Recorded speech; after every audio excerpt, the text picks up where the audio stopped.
Feels like the world's falling down. I'll be there to lift you from the ground.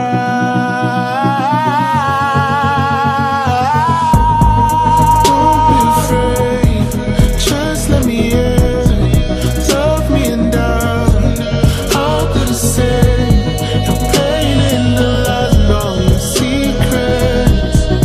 I'll take them all, I'll be your keeper. Just run away, no need to stay alone now.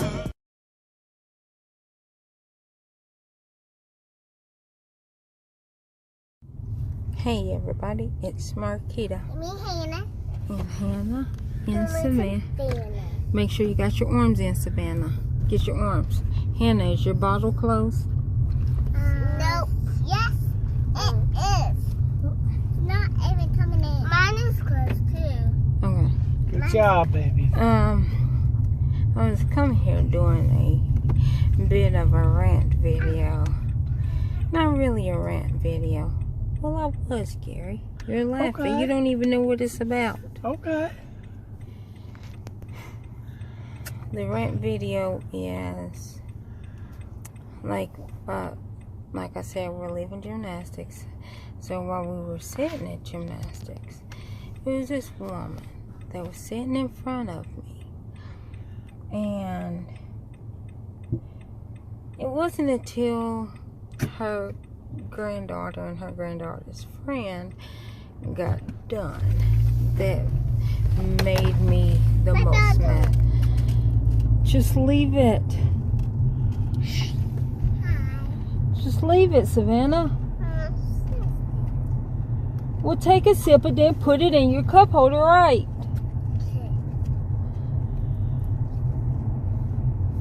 Okay, now close it. Now put it in your cup holder, right? Thank you. It wasn't until we were leaving, or not leaving, went until, I won't say till they left, till they were leaving. It was a little girl. She was there with her youngest grandchild. And like I had my drink sitting there, and she was like, no, that's not your drink. Yeah, it wasn't. It was my drink. And then she told the little girl, well, we don't drink out the people. Well, duh. I don't drink out the people anyways. Like, come on now. I don't know what your granddaughter's mouth been. So I didn't say nothing. I let that roll off my back. And then it wasn't until the older granddaughter and her friend got done with gymnastics, got done with their class, that the woman made me mad. Like I was sitting there, I got my crochet bag, as y'all can see. I was crocheting, minding my own business, wasn't saying nothing, wasn't even looking at them. The woman then said, no, don't sit up there, which they're bleachers. There's what, three stair bleachers. And so I didn't say nothing, continued crocheting, and then I hear the woman lean over and whisper to the granddaughter, we don't sit next to strangers. You don't never know what strangers are gonna do. First of all, lady, if I was gonna do anything to your child or grandchild, why would I do it in front of you in a public place or whatever? It's like, it's one of them, here's your sign, you're stupid. And I mean, I know y'all could probably be like, oh, you took it out of context. Well, let me tell you who I was sitting on now. It was me on the top tier, and then it was her and her youngest granddaughter on the bottom tier. Now, I don't think she was talking about herself, that she don't sit next to strangers, and I'm the only other one besides her youngest grandchild, which is the girl's sister, that is sitting on that bleacher. So Mom, do her phone. just a little rant, just a tiny bit of a rant, because it's like you don't really judge a book by its cover. Because one of the bleachers fell, and I was the one that saved your grandchild's life. Now, you don't know me when I save your grandchild's life, but you also don't know me when I'm just sitting there minding my business. I'm not ranting, I'm not raving, I'm not even in a bad mood. I am staying, like, I'm not talking to a little girl. Like, you don't know me, and you're prejudging me, not knowing that I'm like one of the sweetest persons that you can meet, people that you can meet. But I hope that karma catches up with her. Not saying that I don't want anything to happen to the grandchild, but I want her to prejudge somebody and them know that she prejudges them, and then she be in a situation to where that person, like me, that's friendly, that is the loving, one of the most loving people you can ever meet. I hope that they then show how loving they are, and then her feel bad. Like I said, I don't want anything to happen to her or her grandkids, or even the little girl, the other little girl, the oldest grandchild's friend. I don't want anything, but I want her to prejudge. Like, if we're standing in the line at a grocery store and the little girl drops her money and I give her money back, and like, because I see that she physically dropped it, or that, oh my gosh, you know, they need this cough medicine and she's $1 short, and I reach into my wallet or I swipe my debit card to make and add that dollar, or I just tell the cashier, add that dollar to my account, you know, to my bill, and I'll pay for it because I know that she needs it. And I hope that, like, something mediocre like that happens, to where she's prejudges somebody. She says it where they can hear. I mean, she didn't say it loud enough. She whispered it, but I heard it. So, like I said, it's a 3-tier bleachers. It's me, her granddaughter, the youngest, and then the oldest granddaughter, and then the oldest granddaughter's friend. So there was no reason that I couldn't hear. I guess because the little blow-up slide thing was on, but I still heard her. So, to you people, I'm just you people that prejudge people, I hope that you have to eat humble pie one day. Like, my best friend, one of my best friends, Jessica, love her to death, but she prejudged me, not because like I did anything, and it wasn't because of my race. I say that because like that wasn't the issue. I told this story a couple of times, but I think it's funny, and I love her. She's my sister. I love her. I love her siblings. I love her kids. I love her mama. Like, you know, like my real family. But we were in 8th grade.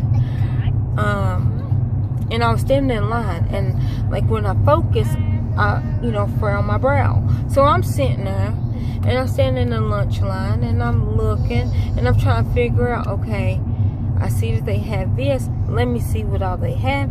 So when I get up, you know, when it's my turn, I can just grab it, you know, wooda wooda. So she doesn't know me, but she's standing behind, well, she's behind me. And so she wanted to cut in front of me, because she wanted to, you know, get her food and eat with her friends. And so I'm standing there, and I'm really focusing, and I'm looking, trying to make a decision in my head, so I wouldn't take that much. So I wouldn't take, you know, that much time. And so, and she'll tell you the story if you meet her and you know her. She said that she thought that if she cut in front of me, or if she said anything to me, that I was going to beat her up. She thought that I was going to beat her up. It was because I was like so serious and focusing on what I was going to eat. So I get my food, and then she goes behind me and she gets her food. And the funny thing about it is we were going to the same table. that was what was funny, because it was, see, me, Carrie. I'm thinking Carrie was, I'm going to say Carrie was there, but I'm not for sure. So I'm just going to say it was like us. Okay, so it was me, Carrie, Misty, Jessica. I don't know if Ronald was there. I'm going to say Ronald was there, and Josh Cooper, and Michael Quinn. I think he was there. Because Carrie and Michael Quinn, I don't know if they were dating. I don't remember.